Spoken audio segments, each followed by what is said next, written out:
Hey everyone, welcome to Talking Tokens, a podcast focused on interviewing the best crypto founders, market players, and up-and-coming startups that are changing the industry every single Tuesday and Thursday. I'm Jacqueline Melinek, your award-nominated host and former senior crypto reporter turned entrepreneur, and I'm excited to be here with you all. Now, let's get into it.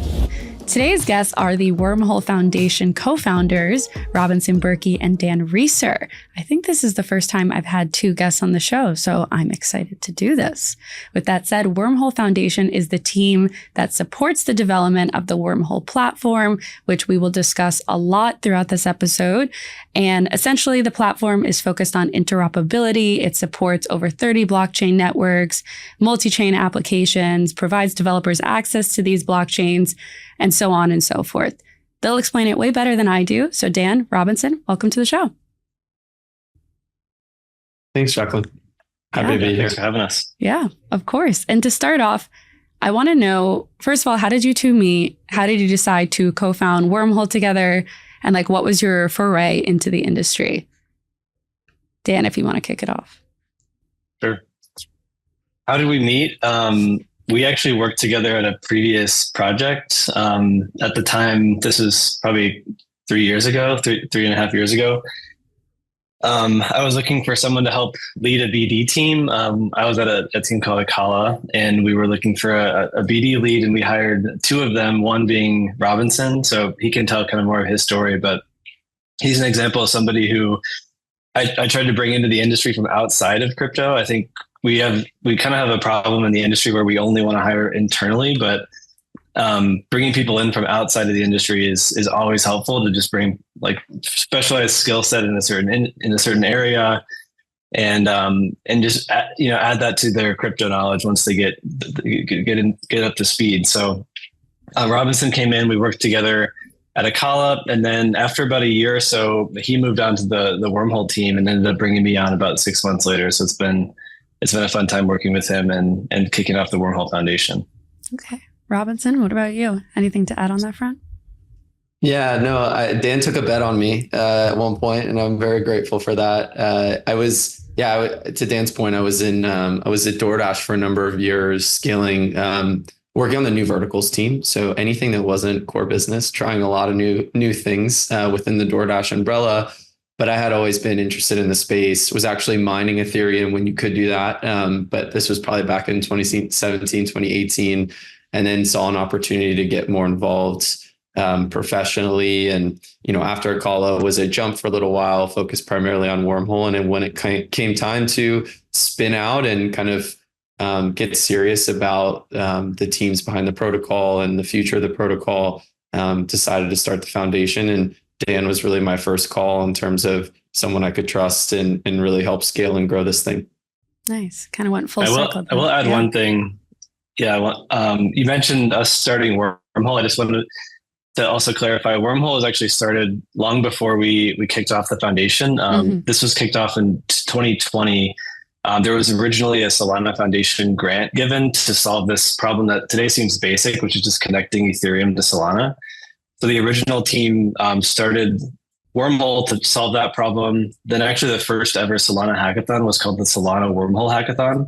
And that was all about building these kind of what we call today multi-chain apps between the Ethereum world and the Solana world. And then that evolved over time, like Robinson said.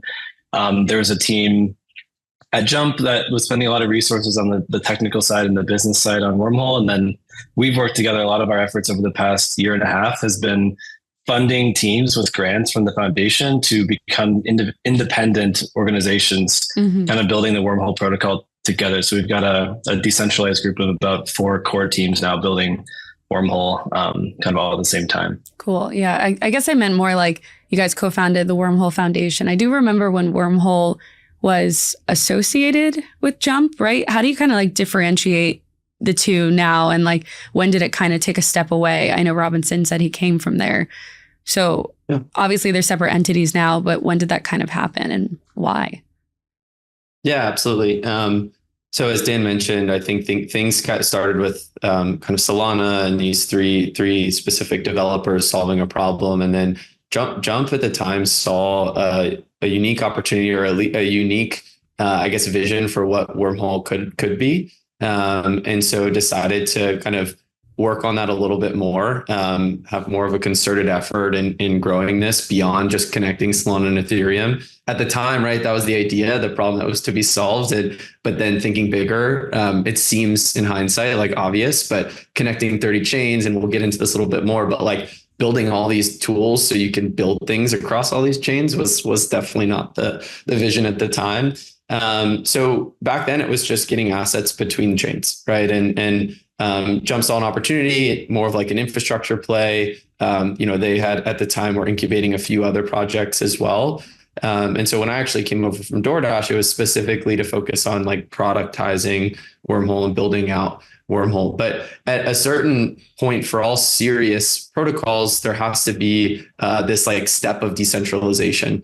And so a lot of times that can come in the form of a token, right? We launch a token to incentivize various actors within the ecosystem to do things. And we're very familiar with voting as one of those, right? Like really decentralizing the decision-making. But what I think is important, especially for something like Wormhole, some analogies you can think of is like infrastructure for a city, if you will. It's highways. People will use these types of words for interoperability.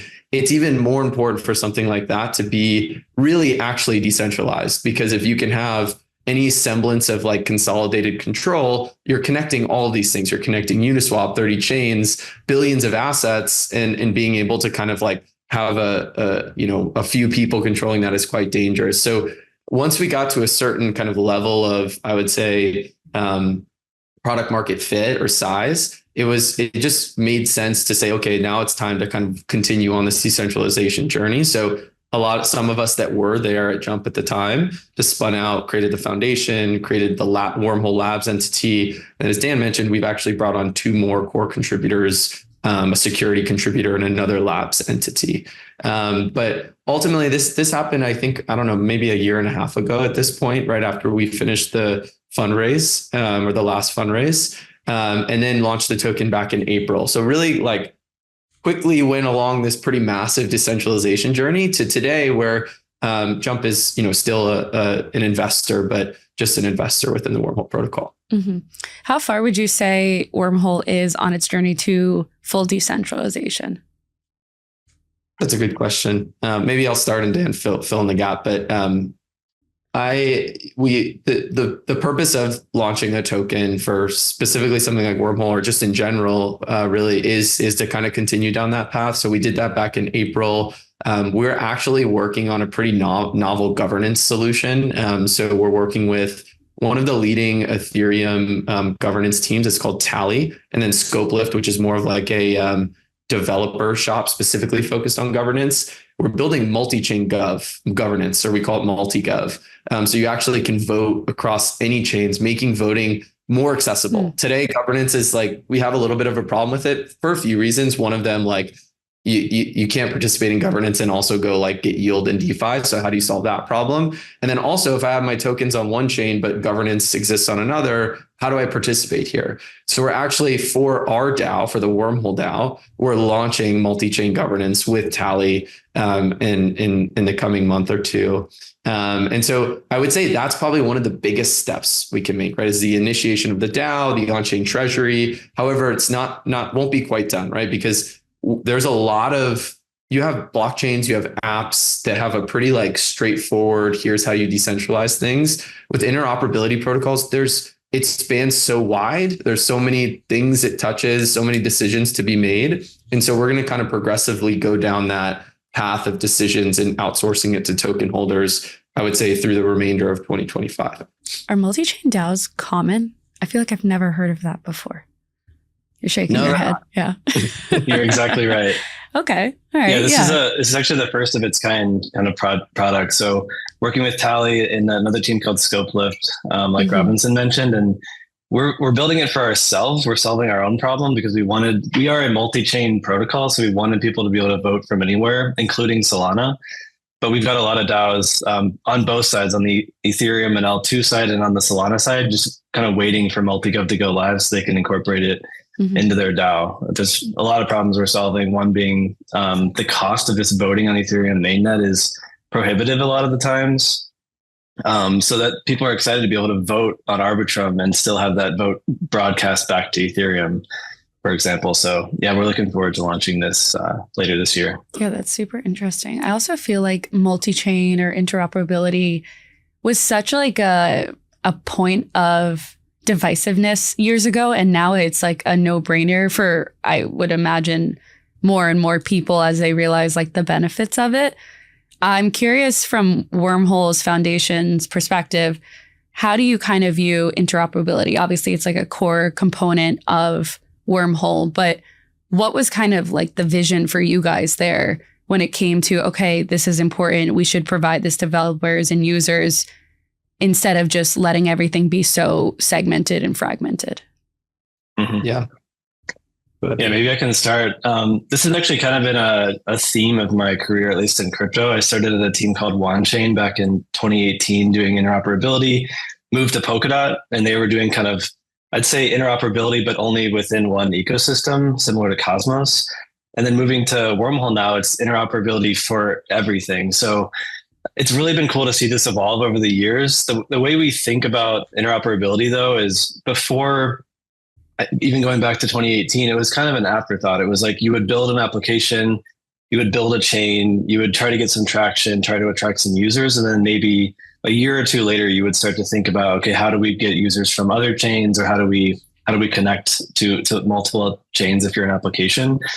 What we're seeing today is that multi-chain, whether you're an institution tokenizing assets, whether you're a person launching a new chain, whether you're launching a new application, multi-chain is in your decision set from even before day one. So you're getting funding in your seed round, you're talking about your go-to-market plan, you're going to include Wormhole or something like it in your plans from the get-go. Because if you're thinking about how do we build a successful business, you don't want to just, if you're talking about a normal business, you're not going to want to just launch in, like, let's say one state in the US. You're going to launch in the entire US, or you're going to launch globally. That's exactly how people are thinking about chains now. You'll launch maybe in the Ethereum ecosystem, want to go to Solana, maybe go to Sui, and you'll be integrating with Wormhole from day one. So that's one of the biggest differences we've seen, even in the last year, is just like that mindset. Robinson, I don't know if you have more to add there. No, the only thing I was going to add is we obviously believe the category is growing, right? Like at a very high level, if you view the opportunity, if we have more chains, more activity on those chains, there's more of a reason to connect them. And this like layer becomes, not to overuse the word layer, but like becomes really, really crucial, really important. It's your picks and shovels play, if you will. So like looking forward, I can probably confidently say again with extreme bias that like the category of interoperability will consolidate, but it will also become much more crucial and important.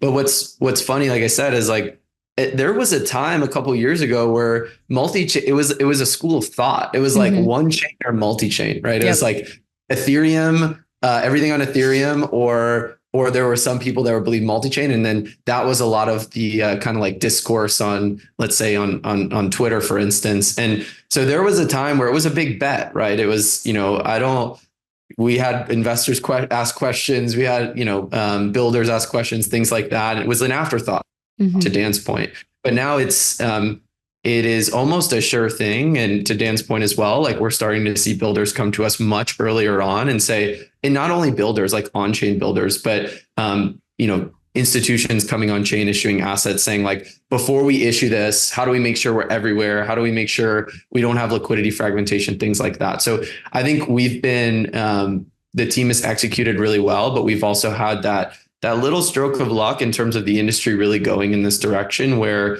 interoperability is crucial and will continue to be. Robinson, you said that it would consolidate. What did you mean by that? Yeah, it's a good, I guess when we think about interoperability in general, what happens is you have, let's say we have all these chains as we're familiar with, all these different assets, right? Like that's still largely what we have product market fit today for. Is there's a lot of promising things coming up on chain, but DeFi is obviously like a lion's share of a lot of things. And, tokens or assets are a big part of that. And when we think about some of the use cases that interoperability solves or is involved in, a lot of the times it's like assets going cross chain or developers sending messages and things cross chain. And it behooves the whole industry to actually have maybe like a reduction in what a developer has to deal with, right? Like think about languages on a blockchain, right? We have a lot of developers that are, no Solidity, no Rust, Move. But as more and more of these kind of like new languages come out, you really see an adoption for just a few really kind of like shine, if you will. And I think you'll see the same thing when it comes to interoperability as well. Like developers are going to want to use kind of the same systems that they trust. So for instance, a wormhole message semantics. And also if we look up a step above that, at the asset layer as well, like liquidity fragmentation is probably one of the, I would say, bigger problems that plagues the industry today, especially when we think about, Ethereum and they scale with L2s. That's great. But you know what that does is it causes another big problem, which is the fragmentation of liquidity, right? Like ETH on Arbitrum is different than ETH on Optimism. And if you try and set those to each other, they're actually not fungible. And so when you have multiple interoperability protocols, you actually create even more fragmentation. So there's both at the user level and at the developer level, there's benefits to having fewer, I would say, kind of solutions. What the end game looks like could be a few things, right? You could have, let's say, a couple of them, and then they're aggregated into some aggregator, like same mental model as like a 1inch or a Jupiter, and they aggregate all these dexes. But I think it in general, both the developer level and the user level, it'll behoove the industry. It'll help us move faster if there's a consolidation to a few. And I don't think, or I hope we aren't the type of industry that will allow consolidation to only one, right? Like, and I should want that as someone who wants it to be Wormhole, but I think it really should be, 2 to 4, something like that. And then there's maybe aggregators that aggregate things at the asset level. Mm-hmm. No, that makes a lot of sense. And yeah, go ahead, Dan. I might have just one comment on that. We're already starting to see some consolidation in the choices of some of these most important, like what we call systemically important assets. Yeah. Lido wrap stake ETH is the number one most TVL asset in the industry. I think last I checked, it was like 26 billion. Just an interesting use case here. The Lido DAO was looking at solutions for taking wrap stake ETH from Ethereum mainnet to BNB chain. And you can look at the forum posts. It was just months and months of conversation and work and back and forth with the Lido DAO members. And instead of choosing Wormhole or choosing Axelar or choosing Layer 0, they actually chose to use Wormhole and Axelar together as a joint solution. So this is we're seeing this consolidation of messaging verification choices, and teams actually preferring two. Part of the reason is it doesn't lock that DAO into one vendor, as they call it. They're using two, but then it's also additional security because they're using the Wormhole security system, getting kind of the check mark on that verification system, but then also using Axelars together. So it's almost like, double the security that they're getting. A lot of other technical benefits, but just an interesting kind of use case to Robinson's point about consolidation and actually people using two of these solutions together. Mm-hmm. What do you think would deter a developer from, going this route opposed to just going to a single chain? Is it kind of like the mindset that they already have, or they just don't necessarily understand the benefits? Like the devil's advocate side of this is like, what would stop a developer from wanting this? Because it sounds like this would be the most logical choice, but not everyone's going this way, right? Yeah, I mean, within our world, we see a lot of people going this way, but however, that is our world, right? So, I think there are some teams that still will stay on, one chain. And I think a good example is, or they'll really stay dedicated to kind of one chain or one ecosystem. And maybe a good example of that is like a Jupiter, for instance, on Solana. I think that they're very Solana aligned. Obviously, Jupiter's done really well. I would say maybe that's like kind of the edge case. But one thing about Jupiter is that they definitely use assets from other ecosystems, right? So while they may not have multiple deployments across all these different chains, and they're using some sort of Wormhole message to kind of compose all of these different deployments. And then to the user, it's just Jupyter, and you can kind of choose what chain you're on. They don't do that. But what they do is they do bring in assets using interoperability protocols. And so there's actually like the way to do it. It could take a lot of different flavors in terms of like how a builder will go multi-chain. But I would say that they're maybe a team that is very focused on Solana and have their reasons for doing so, but they still do bring in assets from outside. And when you think about it from a builder's perspective, we say builder a lot, but like these are entrepreneurs, right? These are people that like want a successful company, and you want to always make your TAM as big as possible. And there's really two kind of, I would say, things to mainly focus on. It's like users within the space, we talk about this a lot. We want more of them, right? Mm-hmm. So they're already limited to a certain extent. So how do you get as many users as possible? There is some people that will only be on Ethereum or only on Solana or only on Sui. But what if you could access all of them? So you immediately expand your TAM, which I think is really important. And then the other one is liquidity. Like chains still act as like these gates to liquidity. And so we actually have like all of these chains we're launching more, and then liquidity sitting on all of them. But if I'm an entrepreneur and I'm going to launch an application, and liquidity is important for my application, which, I think we could just say we agree with. Yeah. I want access to that. Right. So like to Dan's point, we're seeing a lot of people think about going multi-chain from the beginning, but we still have that like after the fact thought. And maybe just using the Jupyter example is, they're live, they're focused on Solana, but they are still bringing assets in, right? They're bringing maybe wrapped Ethereum in from Ethereum and some assets from other chains. So I think it takes different flavors, but I would say the majority of builders we talk to, and maybe even ones we don't talk to, still are using multi-chain tech in some capacity. Mm-hmm. Whether or not they know it. Or maybe they do know it, but it's like not exactly as like forefront as you're saying. And I think the last thing I'll say is like, there is a weird world where Wormhole is successful as it falls to the background, right? It becomes like this, I don't want to associate Wormhole with plumbing, but like it becomes like plumbing infrastructure that's actually just coordinating a lot of different things. It could be the electrical wires. That's thank you. More attractive than plumbing. Yeah. Okay, moving on from that. You guys recently announced the Era3 upgrade. Can you tell us what that means and why is it important for people in the Wormhole ecosystem? This podcast is sponsored by Galaxy. If you're immersed in the world of Web3, Galaxy is a name you need to know. As a decentralized super app with an impressive 21 million users boasting over 100 million monthly transactions, Galaxy is elevating its impact with Gravity, the magnet chain for Web3. Gravity is designed for full chain abstraction, zero knowledge proof-based privacy, and rapid transaction speeds, all coming together to offer an unparalleled user experience. Gravity opens the door for developers to effortlessly build on the largest on-chain distribution platform, and for users, it promises an even smoother, more secure journey through Web3. It's not about being on-chain, it's about being on the right chain every single time. Galaxy is on a mission to onboard the world to Web3, and Gravity is the magnetic force that will propel the vision forward. Ready to launch your Web3 journey? Build the future on Gravity. Visit gravity.xyz for more information. Yeah, just some backdrop before Era3. We just released about a month ago our roadmap, and that went back to Era1, which is kind of the beginning in 2020.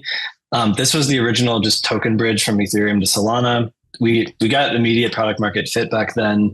That brought us into Era2, which was when we added the generic message passing protocol. So this is for any form of data to go cross-chain. We're working with Uniswap on the governance side to broadcast cross-chain governance data, Pyth, Oracle data going multi-chain using Wormhole. It's not just tokens or assets.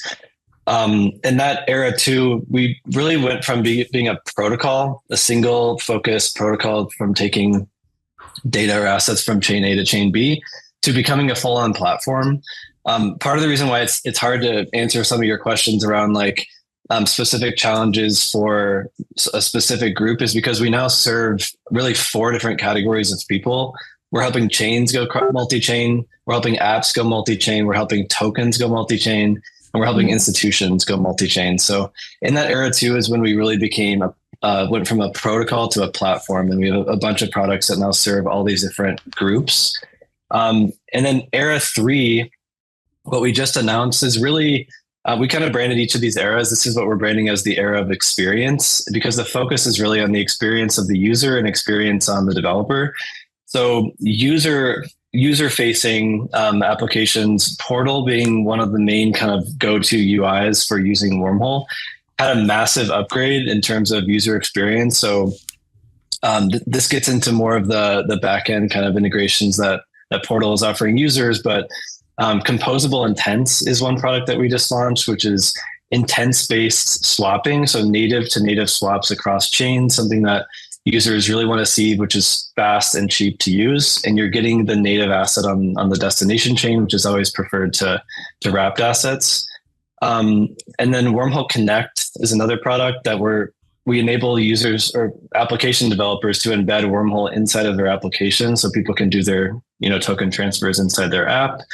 A couple other more technical things. Our SDK got an upgrade for developers to have a quicker and better experience integrating with Wormhole. And then our Wormhole Scan application it's basically the Explorer for Wormhole. Those are the product things. Robinson can probably give you more insight on that. And then the other side is the Wormhole institutional side. So working with some of the bigger online payments players, as well as asset tokenizations platforms, to basically help them go multi-chain with their initial use cases that they're bringing on-chain. Robinson, I don't even want to add to maybe the intents part or Portal.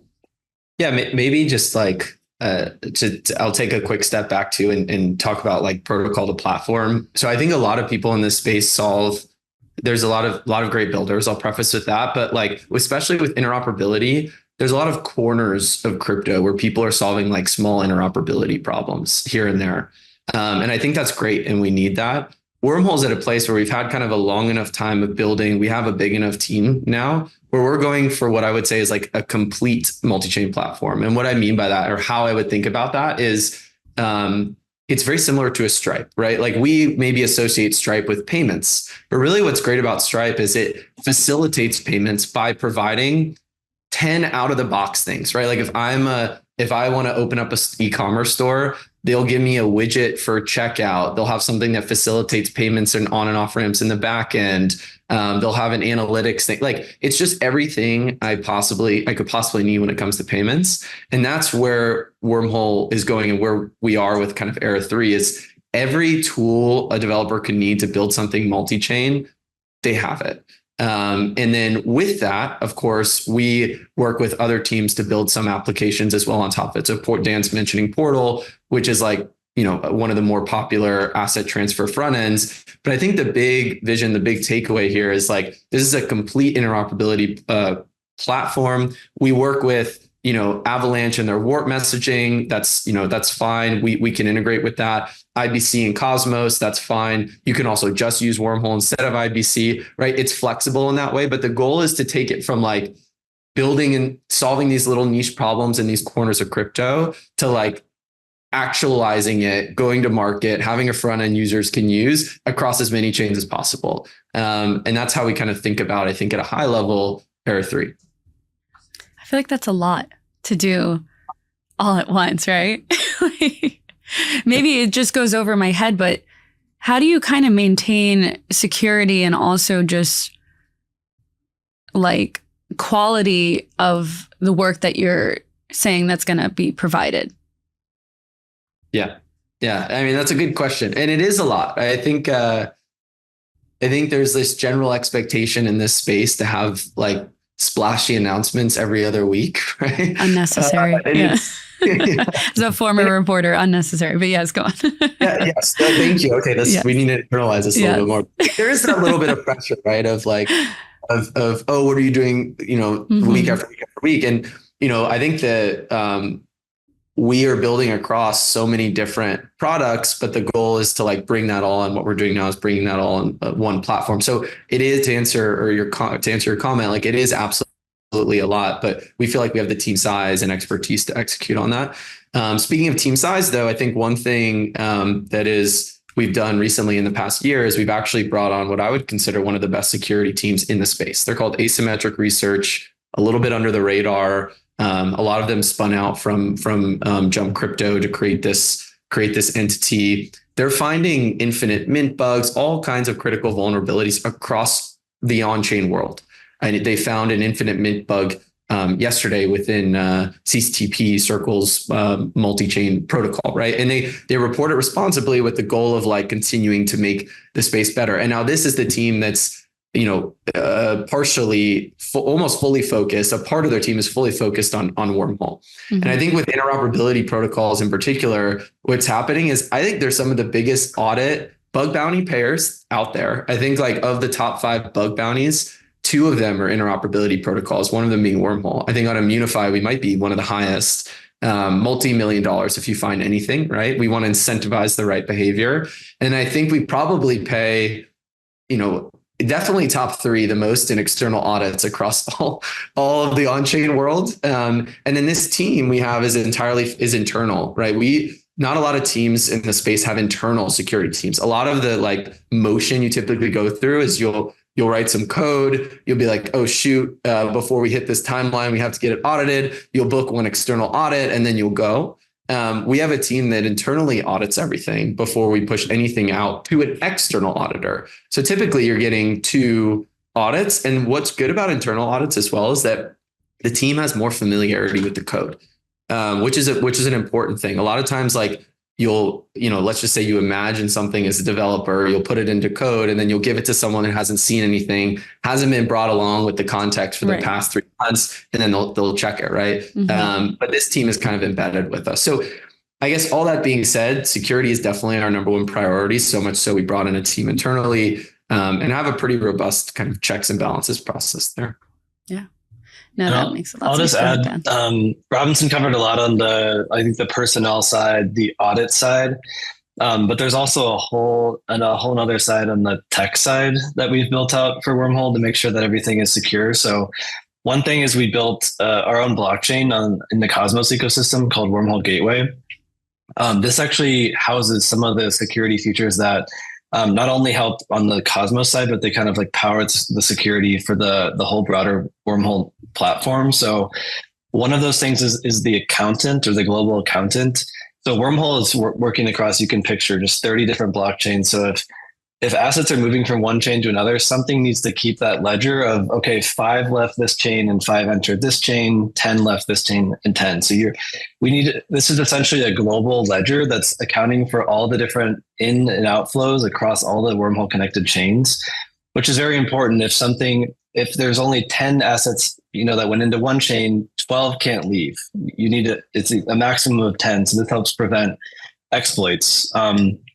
The other thing is the governor. So we have a specific, we call it defense in depth system around limiting the amount of assets that can move in or out of any given chain in a 24-hour period. So this also prevents if someone were to exploit one of the chains that we're connected to or an application that we're connected to, it helps to at least limit that in and outflow of the assets that were exploited. So we have a lot of the security systems that are built into Wormhole, in addition to really they are the best security team in the industry. Immunify, the white hat bug bounty website, Asymmetric Research has the number 1 guy in the world from Immunify. He's found bugs, and you could probably name 10 different chains that he's found bugs in, but they built a world-class team over at Asymmetric Research. So. Mm-hmm. No, that all makes sense to me, especially in the front that you guys have a team internally, because like it's their code, they helped create it, it's their baby, opposed to like, oh, this is just another job for me to audit, Exactly. So I get that, and I think that makes a lot of sense, and that's smart, even if it probably costs you guys a fair amount of money. But I also wanted to talk about the press release mentioned expansion into enterprise users at all levels, institutions, etc. How do you kind of look at those different markets today and reaching both crypto native people in those sectors and then non-crypto native ones? It's a big question. Yeah, I can start. As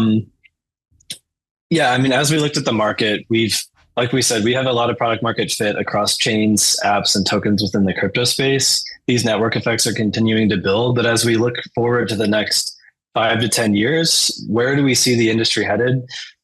of course, on-chain activity is going to continue to grow, but we also see more and more institutions that are open to building private chains or layer 2 chains. So these are fintechs, oftentimes in more innovative, risk-taking regions or countries where they're willing to innovate and willing to try new things. So that's one aspect is working with these teams to help connect either their private chain or their L2 into this broader Wormhole network for all the reasons that we've already been through. The other aspect is asset tokenization and on-chain funds. These people are human beings, just like the ones that are building, as crypto natives, and they're wanting to grow their fund or their asset across chains, not just launch on one fund or one chain. And these funds or these institutions they move a little bit slower, of course, than a crypto native application or token. So they want to test things out on their initial chain, but they're already thinking about how do we expand to Solana? How do we expand to other L2s and things like this? I guess that's a high level overview. Robinson, I don't know if you have anything to add on user focused use cases or. I feel like, Jacqueline, you're probably really familiar with this like general idea of like the institutions are coming, the institutions are coming. I tend to think about it, and this is like a stretch. I'm going to make this like comparison, but like I think a lot of people have the same mentality about AI. It's like AI is coming.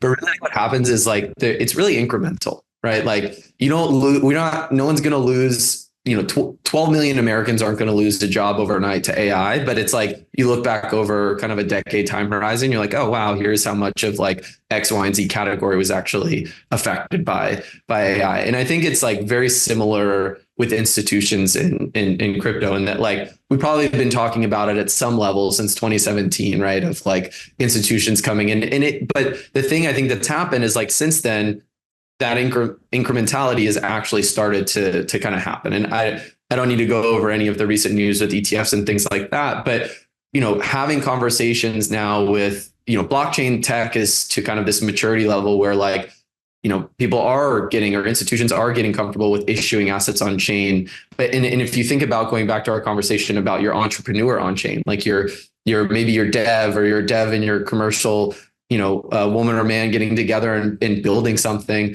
like it's the same basic needs, right? And if it's maybe even more magnified, if we have a conversation with someone who's tokenizing some sort of asset, bringing it on chain, whether it's a stable coin or it's a fund manager tokenizing that, they don't want to be on one chain because their goal is to get this as many use cases, right, as on as many dexes, on as many borrow lens, in as many wallets as possible. So like immediately now we're not an afterthought at all, even more so with these institutions. It's like, we want you in the room when we're designing our go-to-market. We're going to issue natively on Solana, but we the next day want to be on Ethereum and Arbitrum, and we want to eliminate liquidity fragmentation from the beginning. And so I think like, for me, having been in the space for a while, listening to the institutions are coming, now being in the room and like launching with, especially when it comes to these like assets on chain, it is real now.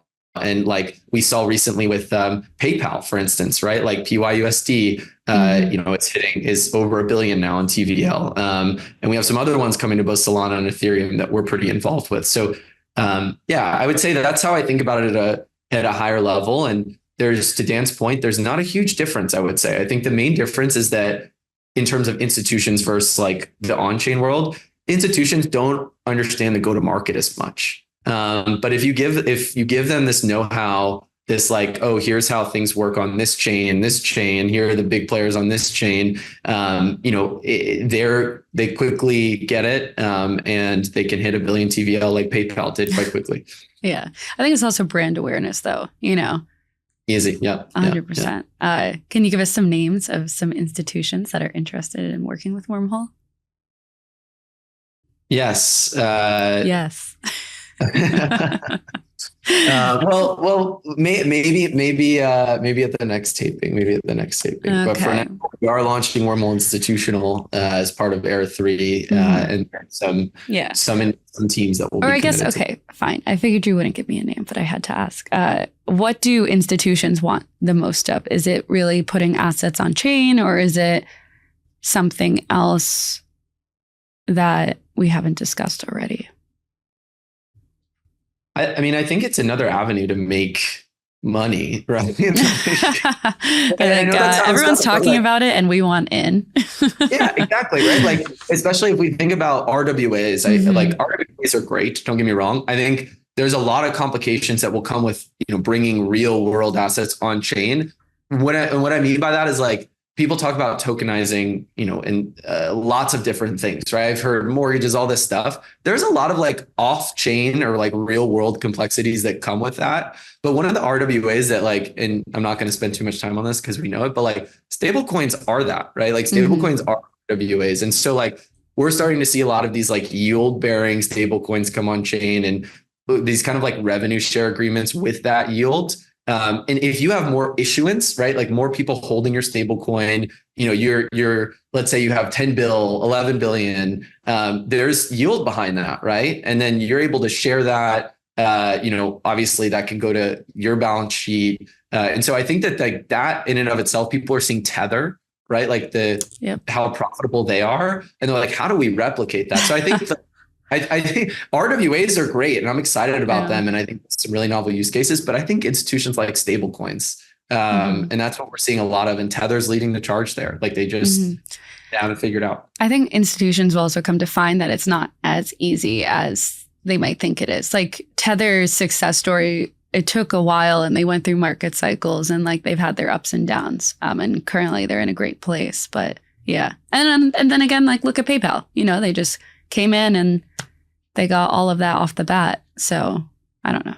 A lot of incentives though. People get a lot of incentives. I will say there was a lot of good APR. But I think you make a good point though. Like I think they're seeing that and then they issue it and they realize, oh, it's a lot more than just like issuing something on chain, right? And having a liquidity pool on a DEX on Solana or a DEX on Ethereum. You have to figure out like, you have to drive use cases. And there's actually like a ton of go-to-market know-how specifically for the on-chain world that they need to know for it to be successful. So I think it's a bull market for the consultants, if anything, the consultants to these institutions on how to be successful. That's a good one. Dan, what do you think? You've been quiet over there. We need to hear your thoughts on the institutions. About stable coins, except for another opportunity we're seeing surprisingly is non-US dollar stablecoins.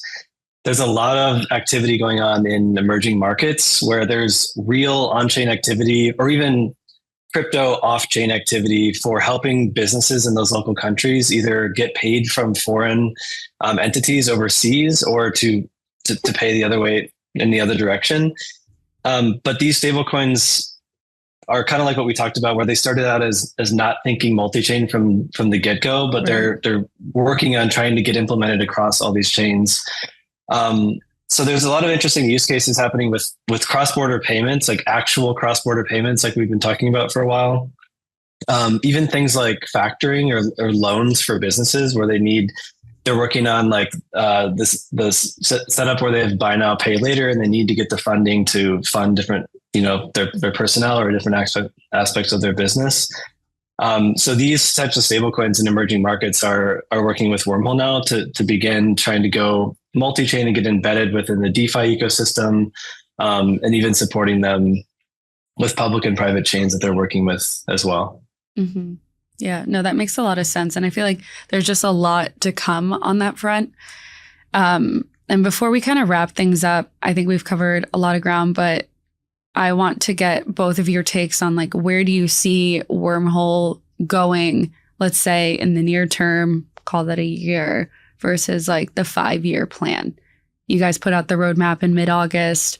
There's a lot of talk on the front of like cross-chain interoperability. I see the promise of it. I've always been a believer in multi-chain for years. I never understood why you would be so attached to one chain. I mean, I get it, but in the grand scheme, it doesn't make sense.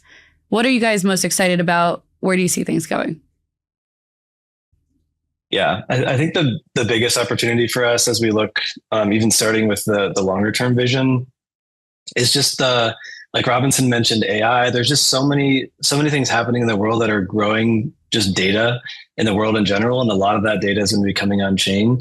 So right now we're connected to about 30 chains. In the future, we're picturing hundreds of thousands, if not millions of chains being spun up, and those are public and private chains. Yeah. Right now it's difficult for us to scale to chains quickly, like 30, 35, 40. It's very slow and incremental. But one of the biggest things we're working on is ZK, and using ZK to not only make Wormhole more secure and trustless, but also using ZK to help scale our network permissionlessly. So when we look forward 5 years ahead, we imagine thousands of chains connected to Wormhole without us having to do any work, without anyone having to ask for permission, and without any of our current validator set, the Guardians, needing to manually integrate these new chains. So as we build out this kind of highway system across crypto, we really see Wormhole being kind of that data and information highway connecting this entire industry. And Robinson, if you want to go more into that, or even the near term, that's perfect.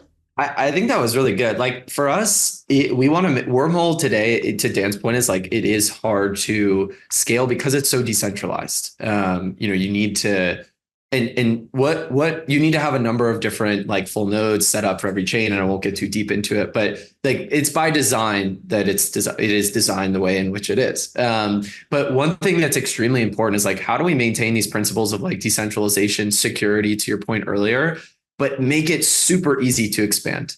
Because that is like, I would say near term and long term focus is like, we want Wormhole to be everywhere. It is like this, easy thing to set up if I want to connect two chains. Like if you could say there's a world of 1,000 chains, you can say 100,000. I'm actually not like too concerned about either outcome. 1,000 chains is still plenty. For Wormhole to be, you want it to be very easy to set up, very secure. And so a lot of our focus right now is, I talk about this complete platform. In that complete platform, there's about 6-7 different products. How do you make all of those as secure, decentralized, and easy to set up as possible? So this next, I would say like maybe like 1 to 2 years is like really focused on the easy part. How do we make it easier to go cross chain and make it so that like a lot of people talk about like chain abstraction and use these different words, but ultimately is just an application can move across different chains and not have it be so clunky. And it'll really help with the app developers, them getting users, et cetera. So I would say that's short-term and long-term focus. And the things that come downstream from that, are more adoption across all the things we've talked about: developers, users, chains, et cetera. Mm-hmm. Lots to come in the pipeline. Super excited to see what you guys are up to. Can you leave us with a piece of advice, something you've carried with you throughout your time in the industry, both of you? Yeah, I can. Yeah.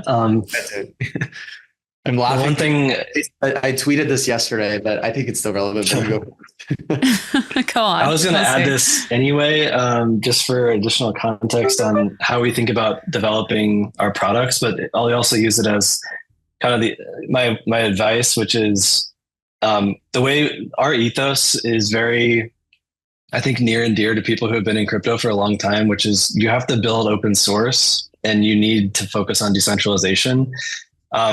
One thing that we've unfortunately seen in the industry to this day is that people like to move fast and developers like to integrate easily, and they oftentimes sacrifice open source code and decentralization. We've gone the hard path, and we've always built open source. The entire Wormhole platform can be seen on GitHub, and it can be looked at by white hat or even black hat hackers. Like we want to be out in the open, and that's how Wormhole has gotten so hardened and toughened over time. Some of our competitors are not open source, which is not, in my mind, an actual crypto product. That's a fintech or a Web2 product. So I guess my advice would be like, people in the industry continue focusing on how everything started in 2008, 2009 with Bitcoin and why we're here. Because oftentimes we've seen over and over again people who make shortcuts and sacrifice decentralization or open source. It comes back to bite you eventually. And the whole reason why we're here is to build this decentralized internet, and we need to continue, focusing on that. Preach. Agree. I tend to focus on, I guess I'll focus a little bit more on the operational side of it, of things. I think it's really hard to build in this space, especially for new builders. There's a ton of noise. And I always, especially work with the team on like the signal through the noise. How do we execute on things that drive real value instead of chasing narratives? And it's particularly hard for like new builders, right? Because they don't have as much brand equity. users, things like that. So chasing narratives is so easy. It's like, oh, we want to become relevant. Let's chase X, Y, and Z thing. Maybe there's some value there. I'm not not saying that that's not true, but a lot of times like value, like adoption of your protocol, your product comes from executing on longer term time horizons. And so prioritization becomes super, super important in this space in particular, because there's a ton of shiny toy syndrome. There's a ton of noise in general. And so like being able to maybe, I would say, execute on longer term time horizons for the bulk of what you do. Like, hey, this is the direction we want to go. We're going to stay focused, and maybe leave a little bit of room, because the industry is volatile. Things do change. So leave a little bit of room to chase a narrative every now and then. I think is kind of a good framework to use. But at the end of the day, if all you're doing is chasing narratives, you're never going to be leading. You're always going to be following the narratives. And so that's something we think about a lot, especially have been building in the space now for 3 or so years, on like how we're going to continue to build and lead, as opposed to just kind of chase these narratives. Mm-hmm.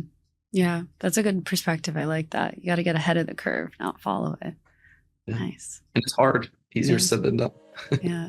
Robinson, Dan, thank you so much for coming on today. I really enjoyed this. Thanks for having us. Thank you.